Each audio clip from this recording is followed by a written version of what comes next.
박근혜 대통령이 문학의 황태자 차은택 씨의 공소장에 공범으로 다시 등장했습니다. 차 씨와 송성각 전 한국콘텐츠진흥원장이 광고사를 강탈하려 한 혐의 등으로 재판에 넘겨졌습니다. 네, 공소장에는 대통령이 차 씨의 주요 혐의를 도운 정황이 구체적으로 적혀 있습니다. 검찰 특별수사본부에 나가 있는 취재기자 연결합니다. 조용성 기자. 네, 서울중앙지방검찰청에 나와 있습니다. 네, 차은택 씨의 변호인이 조금 전에 기자회견을 가졌는데요. 차 씨가 최순실 씨의 지시로 김기춘 전 비서실장을 만났다고 말했죠. 김 전 실장은 최순실 씨를 모른다고 이야기를 해왔는데요. 그렇다면 그 말이 거짓이라는 얘기가 되지 않습니까? 네, 그런 셈이 됩니다. 차은택 변호인은 차 씨가 최순실 씨의 지시를 받아 김기춘 당시 비서실장의 공관에서 김기춘 전 실장과 김종 전 문체부 차관을 만났다고 말했습니다. 지금까지 김기춘 전 비서실장은 국정농단의 주인공인 최순실 씨와 친분이 없고 알지도 못한다고 말했는데 이 말이 거짓말이 되는 겁니다. 또 차 씨의 변호인은 차 씨가 우병우 전 수석의 장모와 골프도 함께 친 사실을 인정했습니다. 우병우 전 청와대 민정수석의 장모인 김장자 삼남개발 회장이 최순실, 차은택 씨와 골프를 즐긴 것은 지난 2014년 6월 우 전 수석이 민정비서관으로 발탁된 다음 달입니다. 이후 우 비서관은 7개월 만에 민정수석으로 고속 승진했고 박근혜 대통령과 독대하는 실세 민정수석이 됐습니다. 우 전 수석 측이 최순실 씨와 박근혜 정권 초기부터 밀접하게 교류하며 특혜를 받았다는 의혹이 드는 대목입니다. 최순실 게이트 사건에 직접적인 연루를 부인해왔던 김기춘, 우병우 두 사람이 최 씨와 관계를 맺은 정황이 드러남에 따라 두 사람에 대한 수사가 불가피해 보입니다. 네, 우선 문화계 비선실세 차은택 씨가 재판에 넘겨진 내용부터 전해주시죠. 이 혐의가 한두 가지가 아니었는데요. 검찰이 밝힌 혐의 무엇입니까?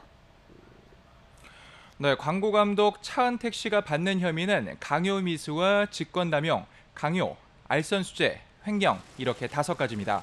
주요 혐의인 강요미수를 자세히 들여다보면 최순실 씨의 도움으로 대통령 직속 문화융성위원회 위원으로 임명되면서 안종범 전 청와대 경제수석을 알게 됐고 이들과 함께 포스코 계열의 광고회사를 강탈하려 했다는 겁니다. 차 씨는 포레카 매각 우선 협상 대상자로 선정된 회사의 운영자 한모 씨로부터 지분을 강제로 넘겨받기로 마음먹었고 차 씨의 지시를 받은 측근들은 지분 80%를 가져가도록 비밀계약서를 작성하자 말을 안 들으면 포레카 매각 자체를 무산시켜버리겠다 등의 협박으로 지분을 강제로 넘기도록 했다는 내용입니다. 차 씨는 또 대기업 등으로부터 광고 계약을 수주하기 위해 최순실 씨와 함께 모스코스 플레이그라운드를 만들고 실제로 안전수석을 통해 플레이그라운드가 KT의 광고 대행사가 되도록 압력을 행사해 68억 원에 달하는 일감을 몰아주도록 직권남용과 강요를 했다는 혐의입니다. 아울러 지난 2014년 12월 한 아세안 특별정상회담 만찬 및 문화행사의 진행 전반을 맡게 됐고 지인의 회사를 행사 대행 용역 업체로 선정한 뒤 영상물 제작 부분을 차 씨가 차명으로 운영하는 엠박스 에디트가 맡도록 만들었다는 혐의 등도 받고 있습니다. 이에 대해 차 씨 측 변호사는 조금 전 기자회견을 열어 검찰의 공소 사실 중 차 씨가 자신이 세운 아프리카 픽처스에서 자금을 횡령했다는 부분은 전부 인정한다고 밝혔습니다. 하지만 광고회사 강탈 부분과 한 아세안 특별정상회담 행사를 대가로 알선수재했다는 혐의 등 횡령 외의 부분은 견해가 다르다며 앞으로 법정에서 다투겠다고 반박했습니다.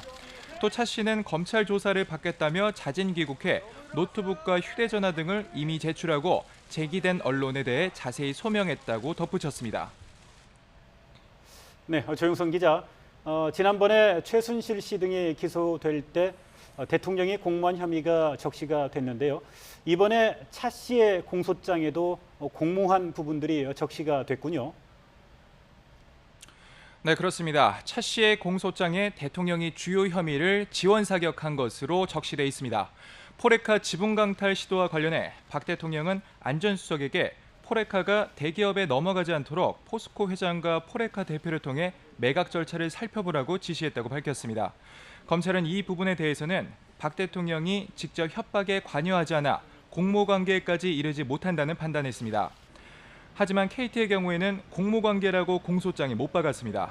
박 대통령이 플레이그라운드가 KT로부터 광고 일감을 몰아받도록 안전수석을 통해 차 씨의 측근을 KT 채용되도록 지시했고 이후 광고 업무 책임자로 임명되게 보직 변경까지 지시했다는 게 공소장 내용입니다.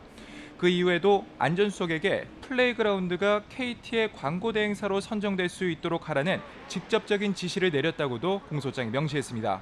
결국 박 대통령은 차은택 씨와 공모해 직권을 남용하고 KT로부터 68억 원의 광고를 플레이그라운드에 몰아주게 한 혐의를 받고 있습니다. 네, 차은택 씨와 함께 송성각 전 한국콘텐츠진흥원장도 기소가 됐는데요. 이 부분도 함께 설명해 주시죠. 네, 송성각 전 원장은 차 씨와 함께 포레카 지분 강탈을 시도하는데 한몫했다는 혐의를 받고 있습니다. 검찰의 설명은 컴투게더 운영자 한모 씨와 친분이 있던 송 전 원장이 차 씨의 지시를 받아 섬뜩한 막말을 퍼부었다는 것인데요. 저쪽에서는 막말로 묻어버리라는 얘기도 나오고 컴투게더에 세무조사를 해서 없애라고까지 한다. 이대로 가면 컴투게더도 없어지고 한 사장 자체가 위험해진다고 협박하며 포레카 지분 80%를 넘겨달라고 요구했다는 의심을 받고 있습니다. 또 차 씨의 도움으로 컨텐츠진흥원장 자리를 약속받은 송 전 원장은 광고 제작업체 머큐리포스트의 조모 사장에게 영업에 도움을 줄 테니 법인카드를 사용하게 해달라며 뇌물을 받아싸운 혐의도 받고 있습니다. 지금까지 서울중앙지방검찰청에서 YTN 조용성입니다.